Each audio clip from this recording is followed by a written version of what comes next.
All right, wait a few more minutes for everybody to get signed in here. Dun, dun, dun, dun.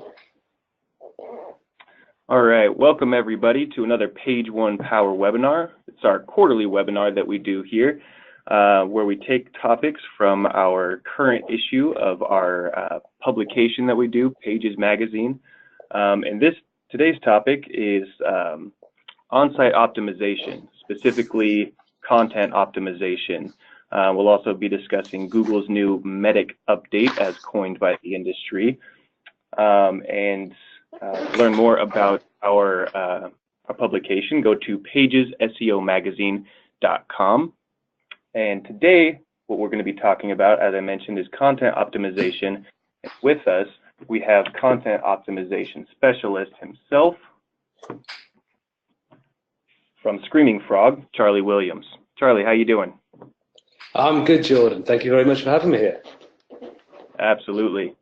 And also joining us, we have our technical SEO specialist here at Page One Power, Mary Wilson. Hello. All right. So for those of you like me who have multiple browser windows open and numerous tabs on each browser window, feel free to follow along on Twitter at using the hashtag P1PWebinar, where we'll be taking questions and having some more discussion. So with that, let's jump in. Charlie, I'm going to go ahead and give you the controls here.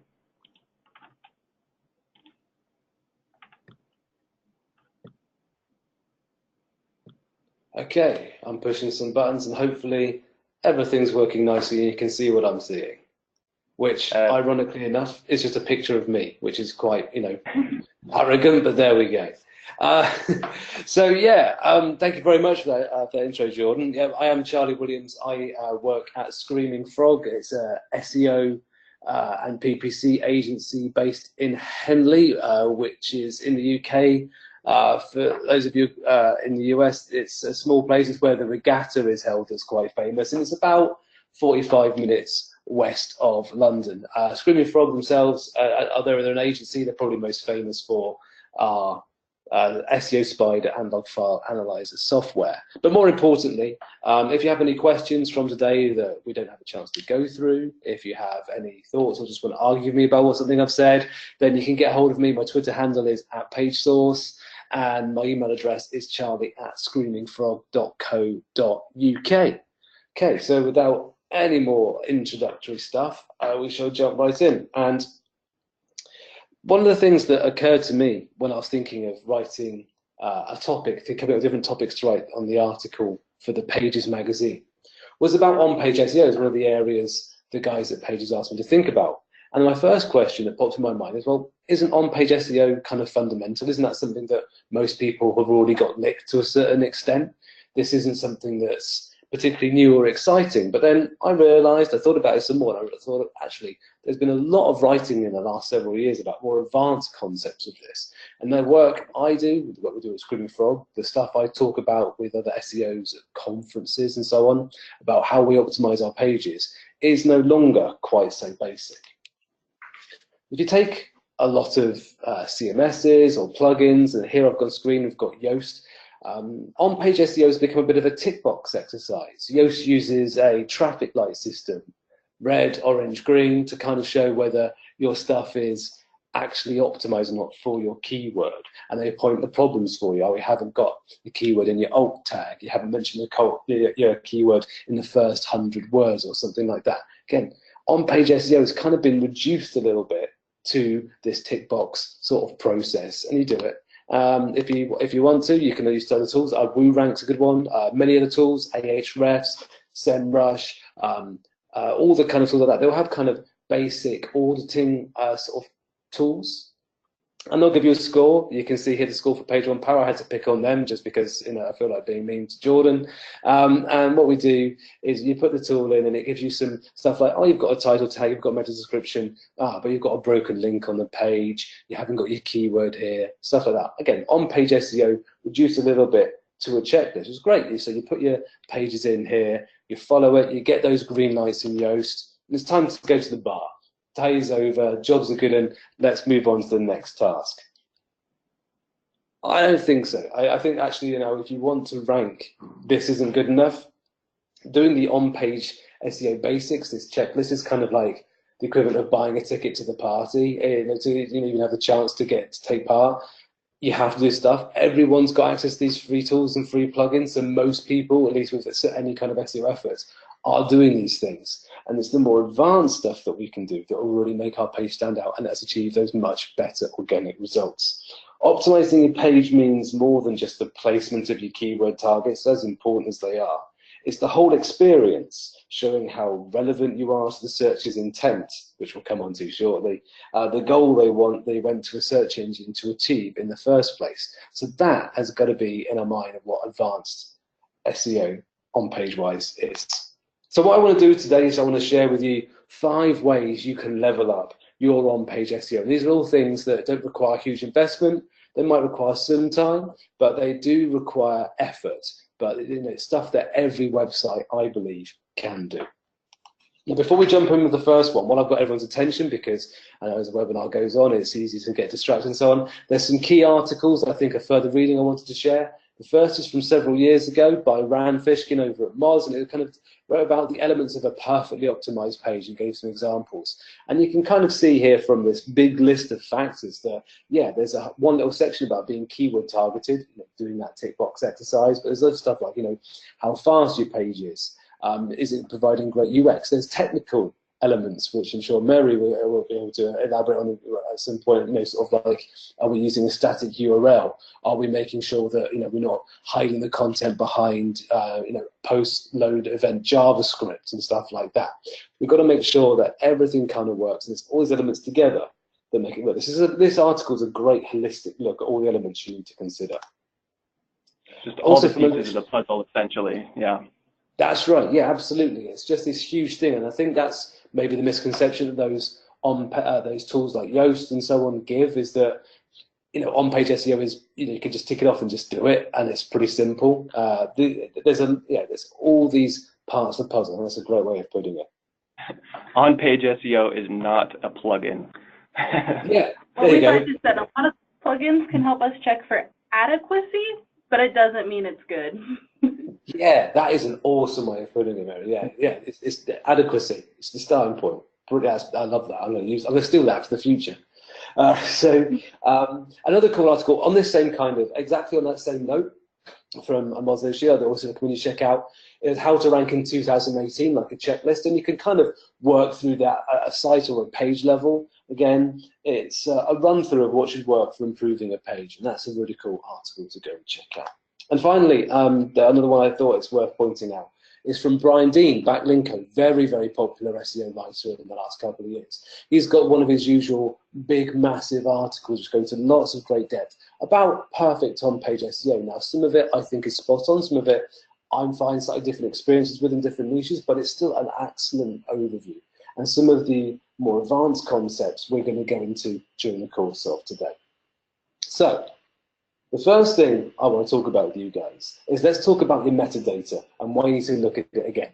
Now, I know exactly what you're thinking at this point. Hang on, you just said that metadata, your title tag and your domain description, was a basic sort of tick box exercise.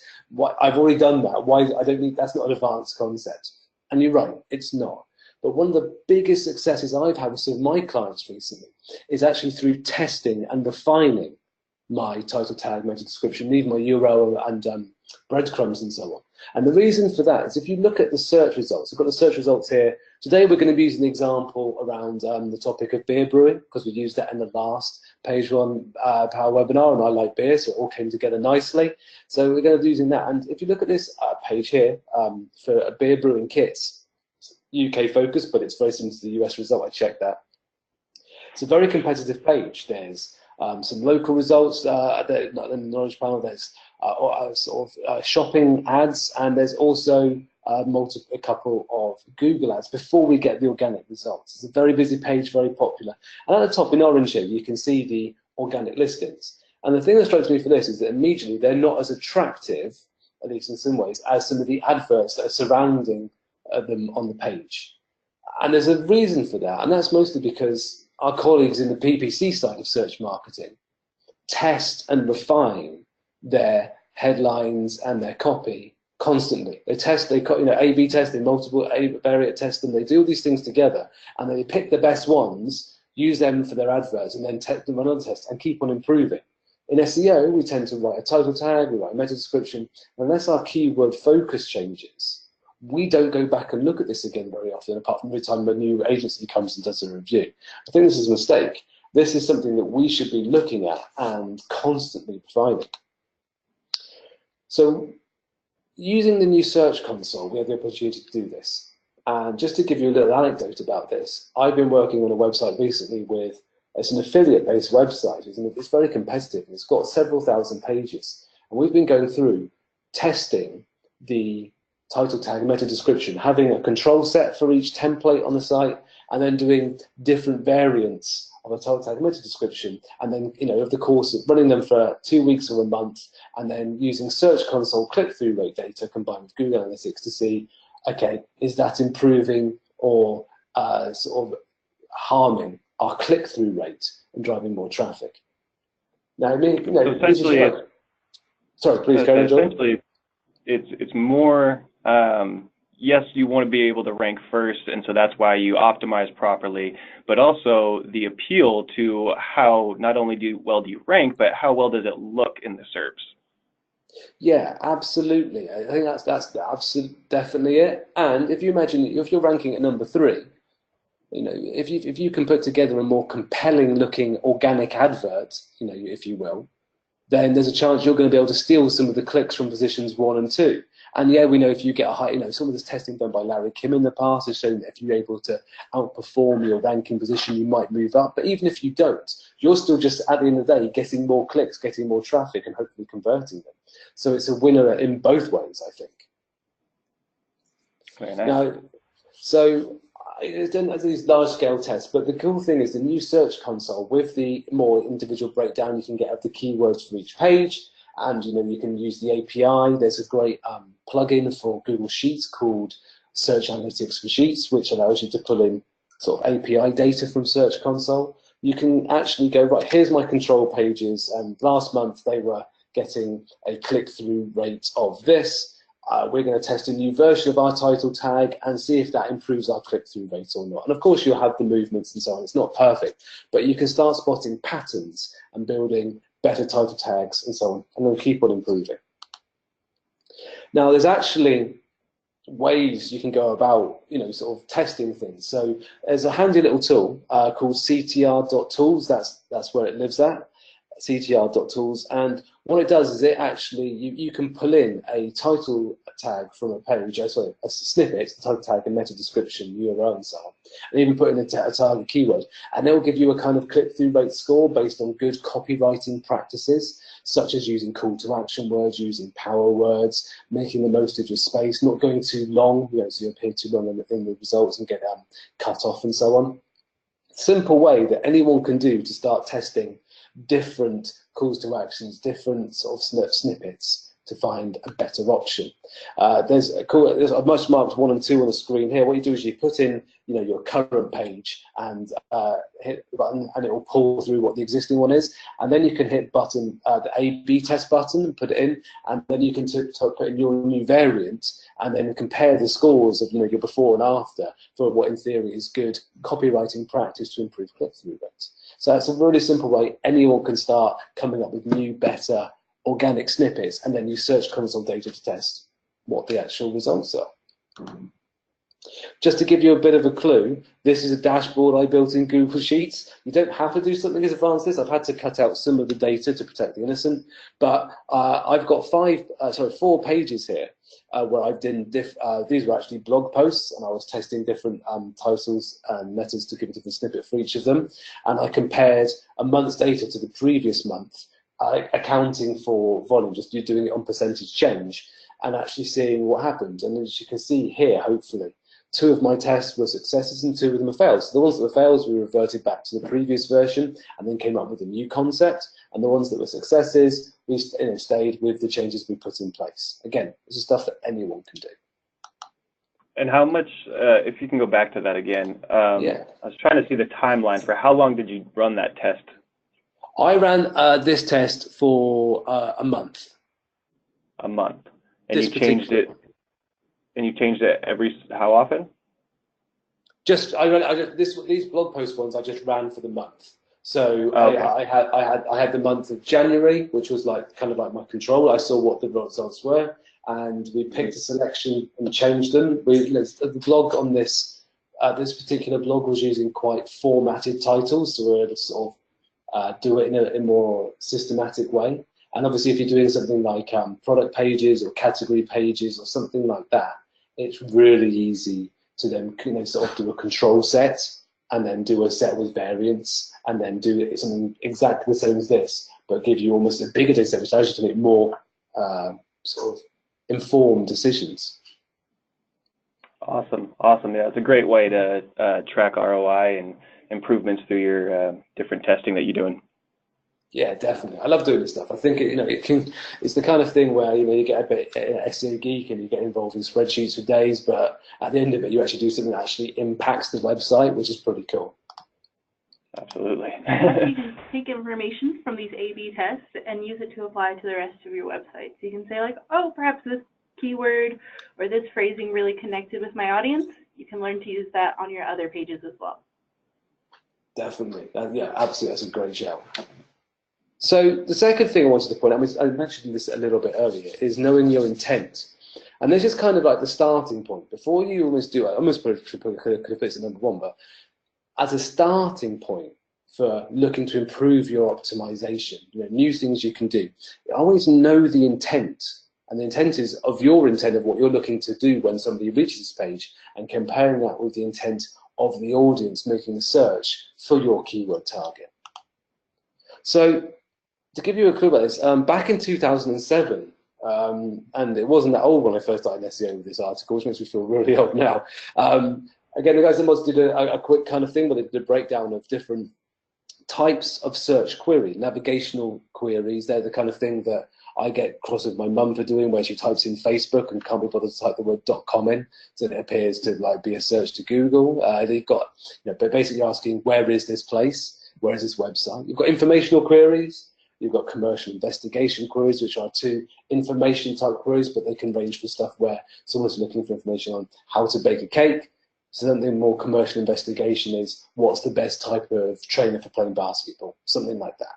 And then you've got transactional queries, and they're kind of like where someone's actually looking to take an action, and they often have modifiers like buy, review, test, these kind of things. It's kind of easy to spot the transactional ones quite often. But we often get them confused in terms of picking targets and the type of content we're trying to rank with for them. More recently, in the Google the Google Search Quality Evaluator Guidelines, there's a link to it here on frro.gg. That's a branded bit.ly link that will take you to the latest version of the Search Evaluator Guidelines. They actually have a little section of understanding user intent. There's like no queries, do queries, website queries, and there's in-person queries. It's kind of like a modern version of it. Doesn't matter what way you think about it, as long as you've got some kind of definition of the different types of intent that could be behind the search query. And then I want you to interpret that intent for your target keyword, because it's not always as straightforward as you might think it is. So this is important because the intent actually defines what sort of content can rank, and therefore the type of content you should be building and optimizing for. So is your target term commercial or informational in nature? That's what I want you to know. So when it comes to this, we can be very misled by the keyword, and sometimes keywords themselves can be quite confusing, and Google's got lots of different ideas about what the intent can be. So if I put the head term beer brewing into Google, the head term from the top of something like last site, it's actually quite confusing because there's actually all kinds of different stuff. We've got shopping results on the right hand side. There's enough commercial intent behind this Google thing for there to be a whole list of Google shopping ads. The first result, however, the introduction to how to brew, is an informational query. Then there's local results, local breweries I might want to visit. Then further down there's a Wikipedia page. Then there's a page of selling me different beer brewing kits. Then there's loads of how-to information, including lots of videos, and people also ask boxes, lots of that kind of real information intent, not commercial investigation, just pure information intent going on here. There's lots and lots of different queries on this one page. Now, if I then go further down the page, it goes informational, then there's 3 commercial results, then there's some images, and then the searches related to beer brewing, again, have a mixture of commercial and informational style results. When it comes to this, what kind of content should you produce to actually try and rank for this keyword? Is it going to be informational? Is it going to be commercial? At this point, this keyword, you don't know, because both types are actually ranking.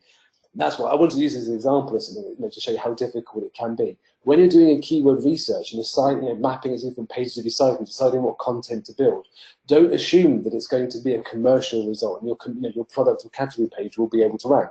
And don't always assume that your informational content will be able to rank. Sometimes it actually produces much more commercial stuff than you might realize. If you get this wrong, then the rest of the stuff we talk about today, or the rest, even that tick box exercise from Yoast, the adequate stuff, that's not going to help you because you're building for the wrong intent. So when it comes to your keyword research, I've got a screen grab from SEMrush here.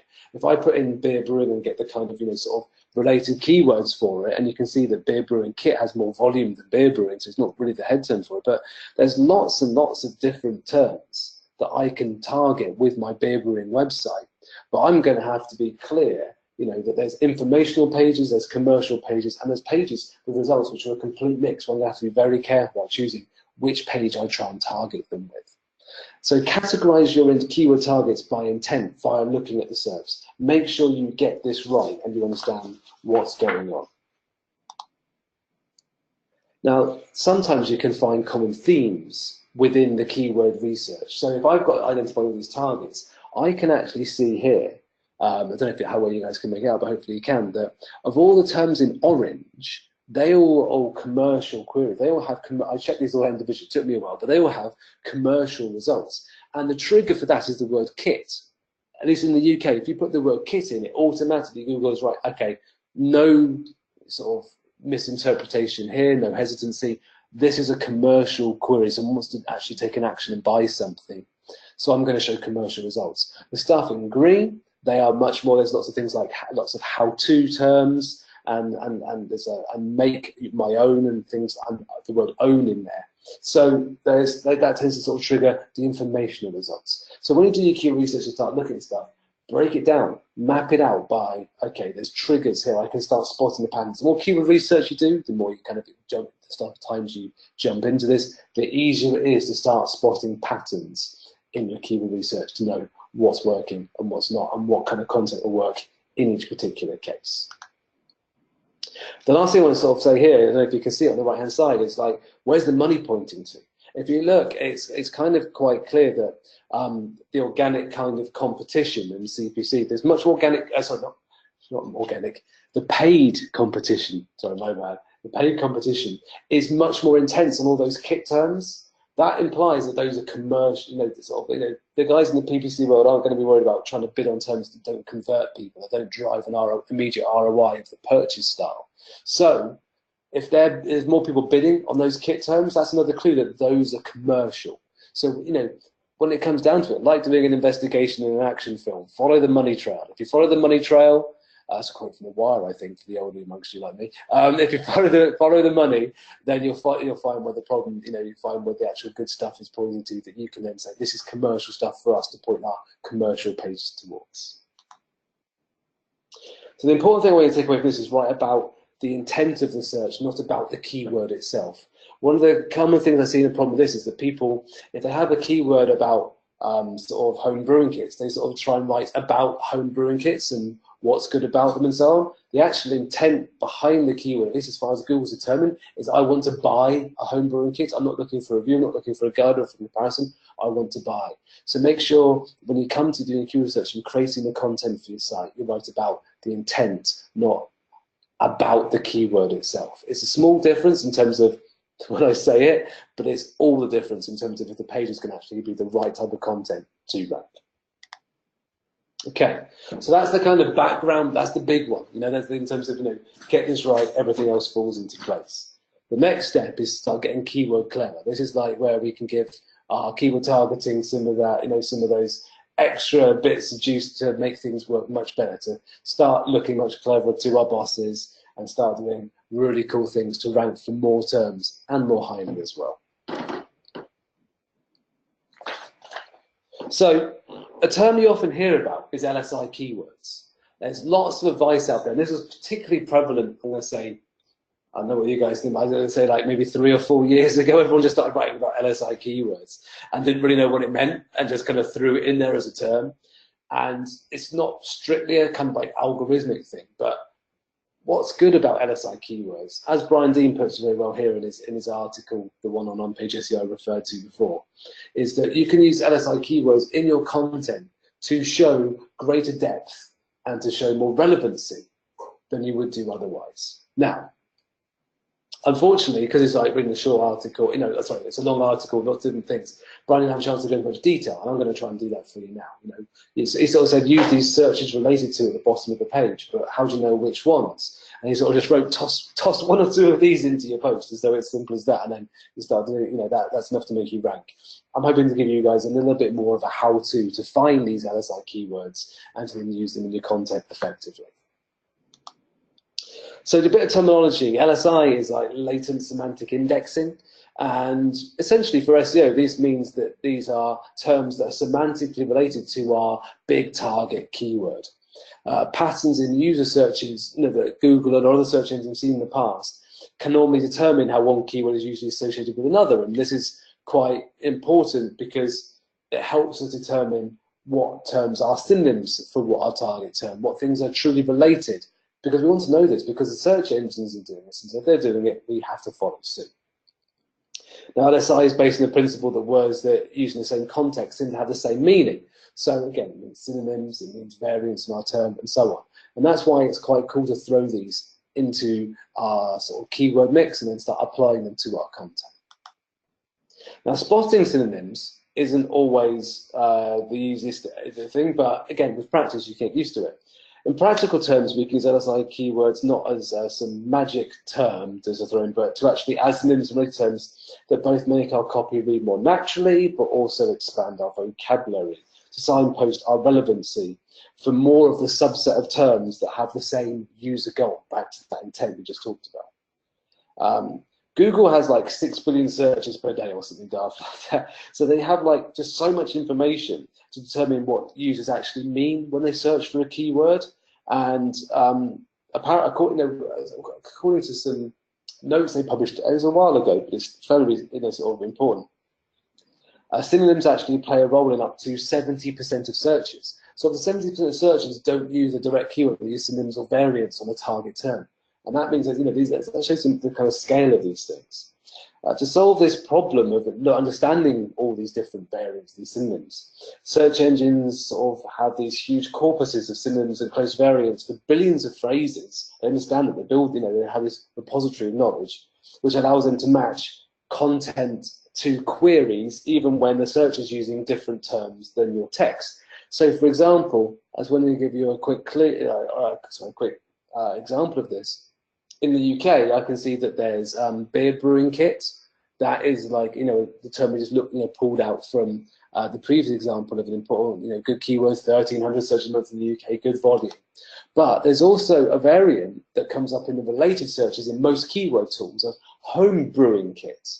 Now this has a search volume of 5,400, 3 times the size of beer brewing kit. But it doesn't even mention the word beer. It just says home brewing. It could be brewing of anything, but it means beer. The terminology means beer. And in fact, many of the articles that are ranking for beer brewing kit are exactly the same as the ones ranking for home brewing kit.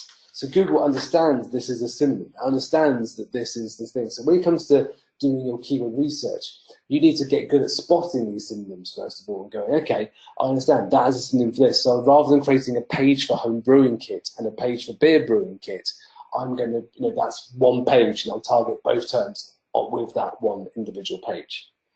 To give you an example, when I started in SEO more years ago than I care to mention, I started work on a travel site and I started selling ferries. Ferries, obviously across the English Channel and stuff here in the UK, are quite a very popular form of transport and important for a lot of holidaymakers and for business travel as well, like a lot of goods travel by ferries.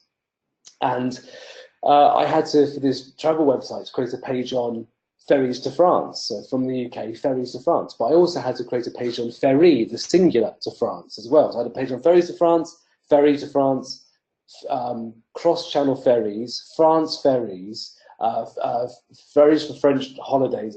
I had about 7 or 8 different variants, all with the exact same intent.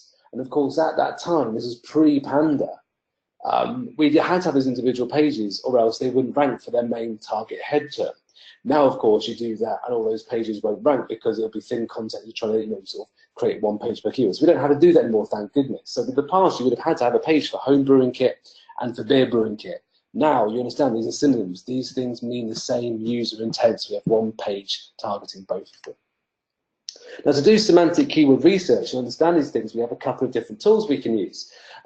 As mentioned before, we have the searches related to your term at the bottom of a page. Now, these are quite good. The autocomplete are things people are typing in, but in terms of understanding what Google thinks are related, that search is related to at the bottom of the page is the most useful kind of sort of clue we have in the SERPs, along with perhaps some of the people also ask question boxes with some similar function. There's a tool called LSI graph, which if you throw a term, and the more kind of complicated the term or in-depth the term is, the more it pulls out different synonyms. It puts something very basic in it, just comes up with obvious keyword variants, but more advanced you put in them, the more useful it is. That search is delivered for LSI terms, which can be quite cool. If you use a tool like Ahrefs, we've talked about so much, I've got something very similar, but Ahrefs, they support helping find synonyms and so on by seeing other terms that the top pages rank for. That's quite useful because if the page is about home brewing kits, what are the other terms those pages rank for? That generally means they're going to have a similar intent, at least according to Google, and we can start throwing those in as variants we can use. And Moz. Moz is a revamped keyword tool, I think from 18 months ago or so, maybe longer now. What's really cool about that is it allows you to actually group words with similar lexical similarity, which if you say in a club meeting makes you sound ever so clever. So I do recommend you do that. But talk about lexical similarity, go for that, and so it groups them together. So you can see home brewing, it's grouped 27 keywords together. We go home brewing supplies, the more commercial aspect, it's got 40 grouped keywords together. These tools aren't perfect, but again, they do a good job of actually starting to group the sort of synonyms and those variants together. So you can then take those and go, right, these are all terms that have the same intent. I can then start using them across my page, as Brian Dean recommended, but on a even better scale. Now, a good example of this from an article by Cyrus Shepherd, who wrote really cool stuff about this. I recommend checking it out. It's like, you can see the example of this in action. On the left-hand side, I'm keyword stuffing. I'm writing dog photos multiple times, and it just looks unnatural. It just looks rubbish. On the right-hand side, canine shots is my favourite. So I'm not sure you should use the variant canine shots, but there we go. But puppy pics, stuff like that. You can start, natural variants. So if you're creating briefs for a content writer, or you're doing the content yourself, when it comes to your keyword research, put the keyword targets into that brief for the writer. You don't just say, here's your target keyword, write about this. You go, here's the target keyword. Here's the most important variants that are kind of, components of that term. These need to be in the subheadings, help give structure to the page, and then here's a whole bunch of other terms that you might not necessarily need to write about. You don't have to include these, but these are also terms that are important to this page, that have the same intent. You might want to think about them when writing the page. Just give as many clues as possible to make your content that bit better. Have you come across specific lengths for content for the types of queries? So for instance, if you're trying to rank for more informational, you'd want to make more long form content versus commercial being more short form. Does that come into effect, or is that a play? I've actually got a no on this later on, but it's a really good question. The answer is no. The answer is how long should a piece of content be? It should be as long as it needs to be a really good answer to the question that's either explicit or implied in the search query. So if someone says, what temperature to boil an egg, you say it needs to be this temperature, and here's our guide to how to boil an egg, more information, so on. You don't bury it away. If someone goes, how do I pick the best chair for an office? Then you go, okay, that's quite a long piece. There's a lot of different chairs to consider, lots of considerations, so that's going to need some depth. It's all about the kind of what's appropriate for the query in question. And then you can look at the competition and go, okay, everyone's answering it really quickly, and that's fine, and everyone, do it. But I don't think you always, the theory of 10 times content does not necessarily mean 10 times longer. It means 10 times better.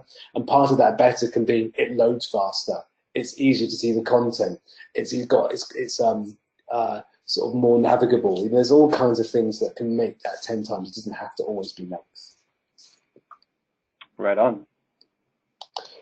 So next, the kind of idea of this is the using co-occurrence. This is the kind of idea that those secondary keywords that are related to our main keyword. When people talk about a topic, what other kind of terms also always come up that search engines regularly see?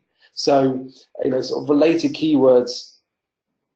This leads us to expand the idea of the co-occurrence. If this is the model where search engines might rank pages based on them showing that depth by covering what they see as being all the pertinent areas around a topic.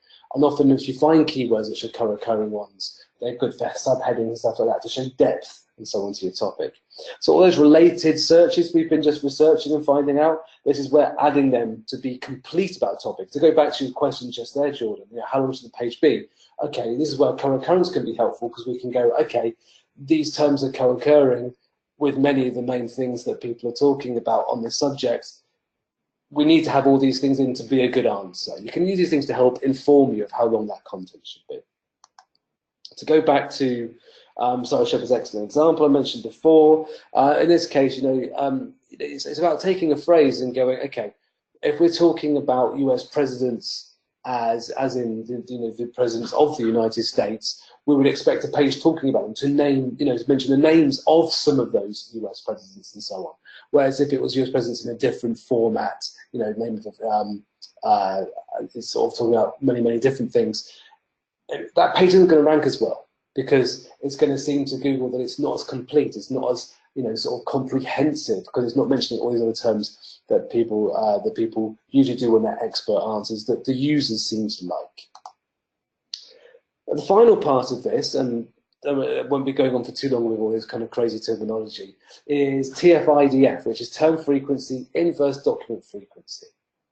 And basically what this is it's a way of looking at a set of documents and then going, how important is a word to this set of documents? So does this word appear quite a lot in these documents?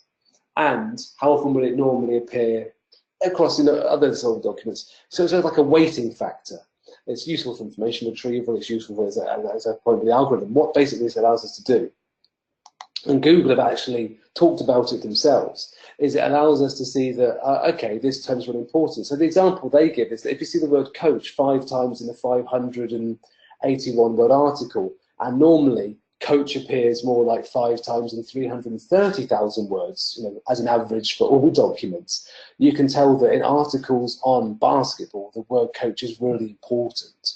So we know that if we see terms appearing a lot in this set in documents on our topic or on our theme, that Google's looking at and going, this is an important term. If you're not talking about it, are you actually as relevant as you claim you are? So this is quite a really cool sort of little sign that we can use to determine what we should be adding.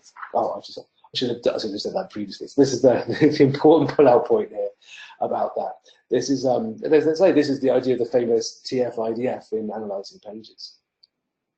TF-IDF doesn't measure how often a keyword appears, I guess to say, but it's a measurement of how important it is by comparing how often it is compared to expectations gathered from a larger set of documents. So it doesn't appear often, but it does in this small set on a particular topic. Google knows it's important, and I imagine Bing probably does too. Now, how do we go about using TF-IDF? That's the thing that you want to know. It's a great theory lesson, but how do I actually get this in there along with my SI keywords?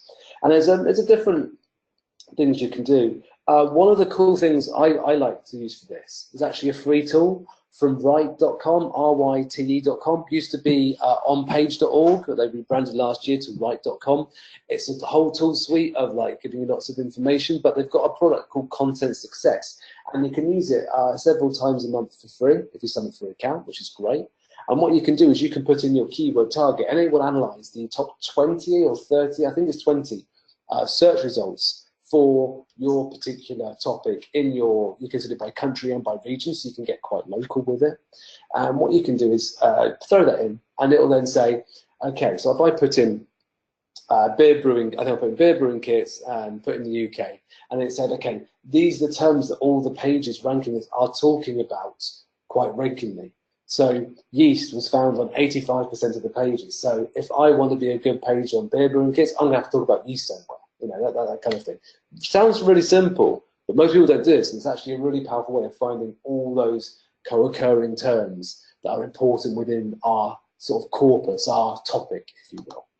And Write also has some good stuff. It has the option to look at the competition analysis search. You can see the competition. You can see Wikipedia is ranking #1 for the particular term I put in, and it mentions yeast lots of times and stuff like that. But you can see, okay, how frequently can I do that? And again, you combine this with your keyword research, and you start understanding, here's how I can add that depth to our topic. I know what the synonyms are. I can see the co-occurrence and the TF-IDF terms. I have got an idea now how to structure my page of what's going to make it really, really relevant.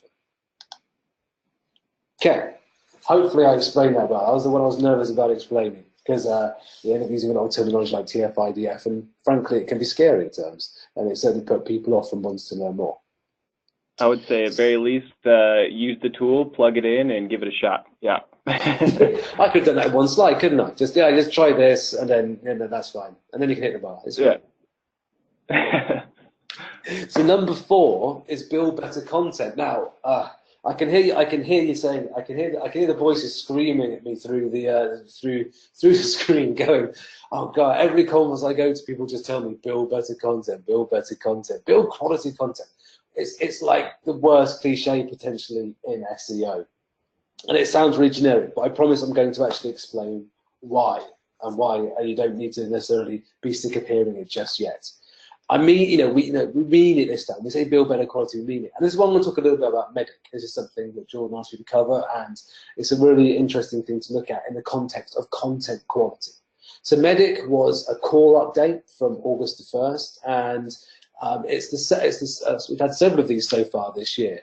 And a lot of the time, they're affecting a lot of things, but they're affecting a lot of the stuff that we saw in what was called the quality updates, and before that, the phantom updates of the last couple of years. Looking at sites overall from a content quality perspective, it's obviously Google can't measure content quality perfectly with its algorithm, but what it can do is measure signals that seem to signify quality content and seem to signify that the content has matched user intent.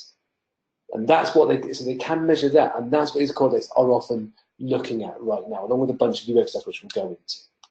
So if you look at the advice from some of the best, now some of my favorite sources on algorithmic updates are Marie Haynes and Glenn Gay, both over in the US, 2 excellent writers, really on the ball, have a lot of clients in a lot of different verticals, and they write up really good stuff on what they're seeing after major updates. So I do recommend following them if you're at all interested in this kind of stuff. Now, what they wrote about after Medic is that there's a lot of content quality and trust kind of issues coming through. So one of the major points of the Google Search Quality Evaluator Guidelines, I've probably got that entirely wrong, that I mentioned before, was the concept of EAT, expertise, authoritativeness, and trustworthiness, which do not try and say after you've been to the bar. So now the thing with those is that one of the things they say is that trust, the element of trust is one of the ideas that's been tweaked a little bit in the Medic update. The sites that are don't display enough trust factors, both from having writers they can see are experts in the topic, and from just being a trustworthy website, brand signals and user interactivity and stuff like that. That's really, really important. Things that aren't dialed up enough on that might have been affected by the Medic update. That's one of the key things that Marie drives away.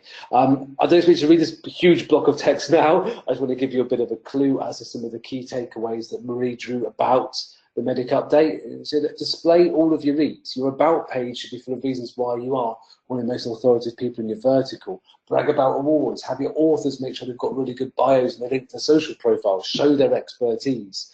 That's really important. Make sure you've got author profiles and links from your articles and stuff like that. Improve the reputation of your business. That's important. And these are really good, simple branding signals, but Google really cares about them. Take a look at the products you're offering. Marina typically, in a nicely done way, but if they're anything considered sketchy, spammy, or harmful, then Google might just simply not want to rank it anymore. And also even simple things like if you've got an e-commerce site, build up product EAT. This is something I've talked about in the past, and I think it's really important for e-commerce sites, is the ability to actually show you're an expert on this product. Have all the technical information, have all the common questions answered, have user reviews if possible, have lots of photos of the item, have videos, have all the information about the products you possibly can to show you're an expert on selling this product. So the EAT was Marie's main takeaway. There was also something from the guys at Yoast. They did a little look themselves at the Medic update, and they said they think that the idea of intent has been tweaked slightly in the Medic update as well. They sort of, again, looked at the search evaluator guidelines, because it recently got rated in July, just before we had this August the 1st update. And they've added the concept of beneficial purpose to the rated guidelines, where raters are not just asked to rate the quality of content, but also consider whether the page has a beneficial purpose of content. And that's quite interesting, because I think it sort of shows that Google's really keen on matching that intent point of it, but also whether they sort of go, okay, they're trying to analyze through the rater, the information they get from the raters doing their job, of what types of pages fulfill that intent and actually have a good benefit to the user, rather than just being there to serve ads to people and so on. Finally, Glenn Gabe, he's gone into mass detail. I recommend you check out this blog on the Medic update, but all his previous ones on the Algo updates and on the quality and phantom updates. Basically, what Glenn sees is an awful lot of stuff around quality of content, but also you doing stuff like technical problems in the website. Technical problems are, part of these Algo updates. There's definitely, if you've got technical problems, which is a whole other webinar, you will suffer in some of these updates. Use Search Console as an absolute way to find the problem areas. You've got the index coverage reports in Search Console, which is really cool. If you want to pay particular attention to the pages that aren't being indexed, and things like reports like the one that says crawled but not indexed, that means Google's crawled those pages but thought they're rubbish and they're not going to bother indexing them. You've got loads of stuff in there, or even any stuff in there. Those are pages you want to address and get out of there as soon as you can. If you've got even worse, pages that says discovered but not crawled, that means Google's gone, I've seen loads of these types of pages before, they're rubbish, I don't want to look at them, I'm not even going to bother crawling them. That's an even worse sign. You want to get in there and start fixing these problems. Get in there and do that. So there's technical stuff you can do, but you can also look at content performance with that technical data from Search Console. And then you want to do stuff like he mentions, keep building your EAT, your signs of expertise, authority, and trustworthiness. But part of that is creating really good content, just really good stuff. Don't do spammy stuff. Don't have loads of ads above the fold. Don't have ads hidden within normal boxes of text. Layout is something that Google's really been hammering the last couple of years. And at the back of it, and one of my favorite tips and stuff I can't recommend enough to you guys is do user studies. And I'm going to talk about user testing in a little bit, but doing user testing to understand what's good and what's bad about your site. So what is quality? Sorry, George, go on. I was going to say, so don't just focus on what you're trying to rank, but focus on what's not ranking as well and improving that. Yeah, absolutely. I think, sort of the brackets update in March was maybe focused on relevance and so on. That's the last core update. But John Mueller actually came out and said that, relevance includes the idea of quality. And if you've got stuff that's not ranking or not, not being indexed because of a lack of quality, that can drag your whole site down. Absolutely. In some cases, it really can. Fortunately, there's some really good advice available to us on what quality content actually is available, what we can define it as. I mean, the fact is that in most subjects, in most niches or niches, you can actually tell what's quality just from being sensible. But there is some good advice. This is an article from Patrick Stocks over on Search Engine Land, which dived into what quality content was, and it's a really good read of looking at some of this stuff, and I recommend it. One of the cool things that he pointed out, search quality signals you can control, is that there's lots of quality things that you can, just without rewriting masses of content, you can fix. So if you've got broken links, you can sort out spelling mistakes. Check the reading level. Is your content just way too hard to read and kind of gobbledygooky? That's going to come back as a kind of like not a great quality thing. Don't have loads of ads. I'm going to mention again, but page load speed. Google is obsessed with speed, so unfortunately we have to be as well. That's not unfortunately. Users like speed. And then wrong information is a bit, it's a huge one. If you've actually got wrong information, or you're going back to using the wrong intent, you're trying to rank with the wrong intent. I've seen similar sites I've seen suffer in the Medic and other core updates was ones where they had pages that simply did, they were more commercial or the wrong kind of informational for what the user actually wanted. And so Google's just switching over stuff that actually matches. So you need to publish something in the right format. Now, I want to highlight that matching the user intent with the purpose of the page. I think that's something that everybody should be focusing on. Matching the user intent with the purpose of the page. It's a strong statement. It is, and yeah, I kind of just changed my Twitter handle to that or something, because it's so true, and they're just seeing so many pages, and clients come to us and say, why isn't this page ranking? And the answer is because it's just not good. It's just not matching the intent properly. Exactly. Google has some generic advice on it on this article here, which you can go and check out, and it's quite cool. But do have a look at that. It says about creating fresh content, avoid rehashing stuff. It's got lots of stuff it says to avoid doing, but it's some good clues that you can do about it. And Google actually gave us a bunch of questions to ask of our content back in 2011 after the launch of Panda. Those stuff here, like, does the page provide substantial value? How much quality control is done? Is it recognized authority in its topic? Loads of the precursors to what we're seeing algorithmically happening now were asked of these questions in this post about Panda. So do go and have a look at that and ask it of your content. And to go to the point, do user testing. It's one of the most eye-opening things you can do is test your content, your pages. Just do it, whether do a 5-second style test or user videos. It doesn't have to cost much at all, and you can just learn so much really quickly before we even get hit or worry about SEO. Just convert people better. Improving readability. Yoast has a little thing about improving readability actually within that traffic light system. You see, it's got a red light here, so we can do some fixes there.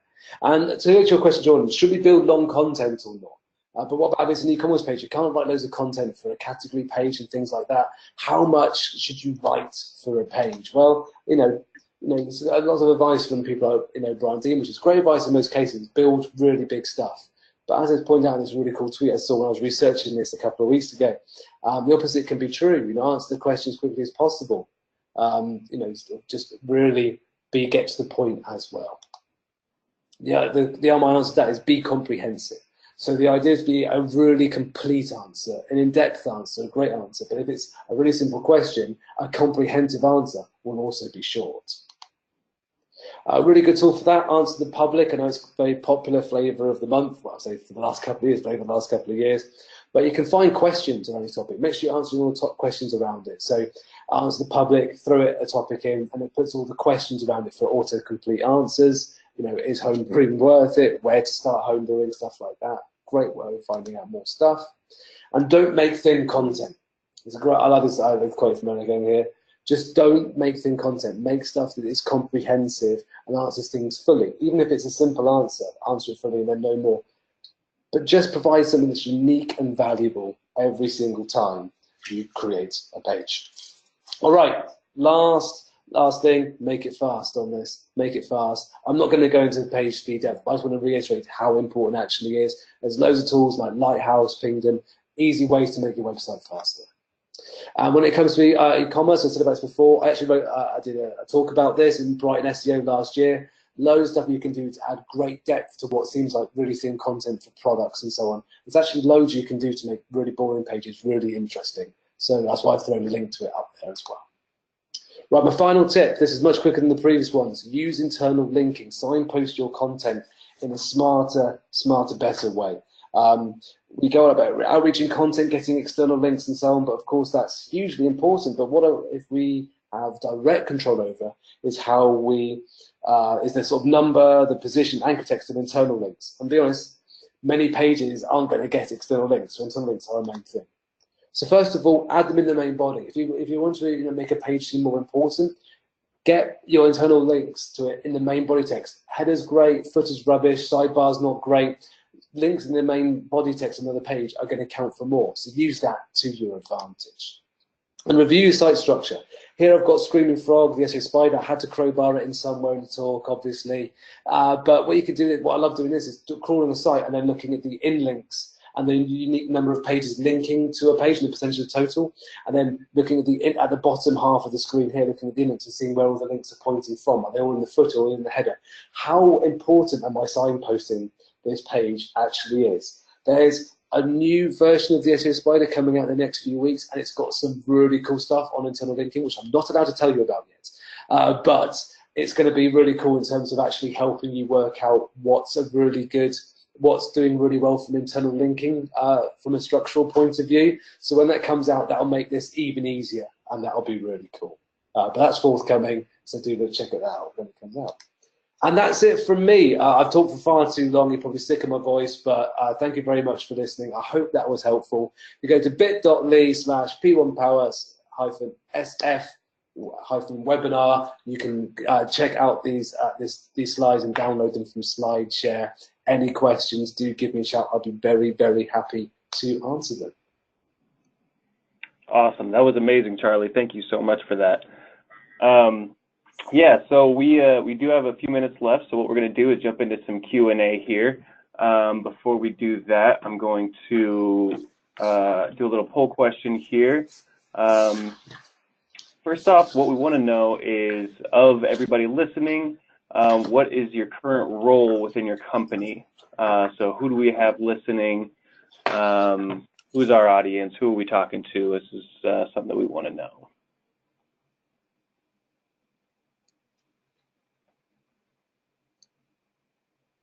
Looks like we got a lot of SEOs. Perfect. So it looks like we're talking to the right people. Oh, thank goodness. About a few more seconds here. Still coming in. Pull some of these questions out.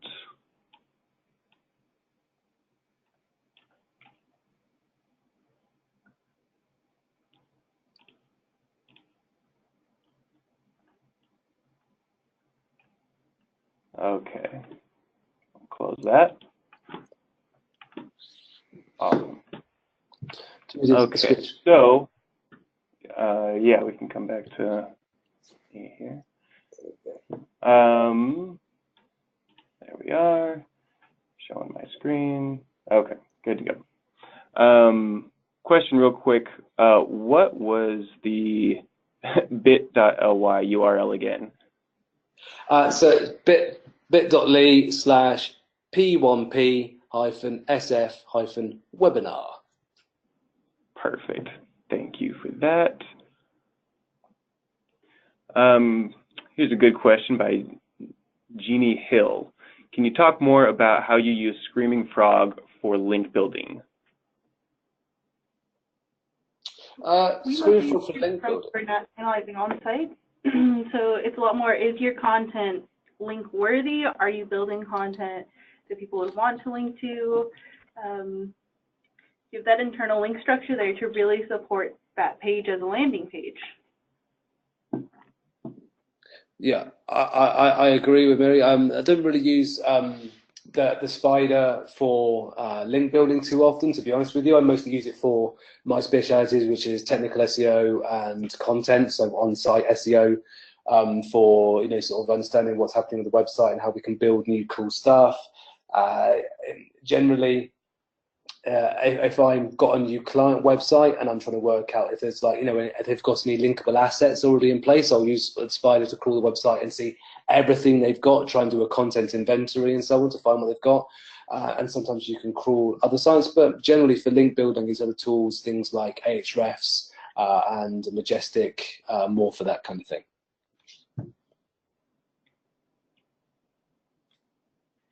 Awesome, awesome. Well, I think we're coming up on the hour here, so if you have any other questions, feel free to send them to Charlie. What's the best email address for you? You can send it just to charlie@screamingfrog.co.uk. That's probably the best one for now. Right on. Or if you want to talk more about Page One Power, you can send any questions to jordan@pageonepower.com.